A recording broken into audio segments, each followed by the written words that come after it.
ॐ मित्राय नमः। ॐ रवये नमः। ॐ सूर्याय नमः। ॐ भानवे नमः। ॐ खगाय नमः। ॐ पूष्णे नमः। ॐ हिरण्यगर्भाय नमः। ॐ मरीचये नमः। ॐ आदित्याय नमः। ॐ सावित्रे नमः।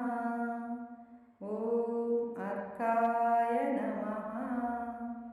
ॐ भास्कराय नमः।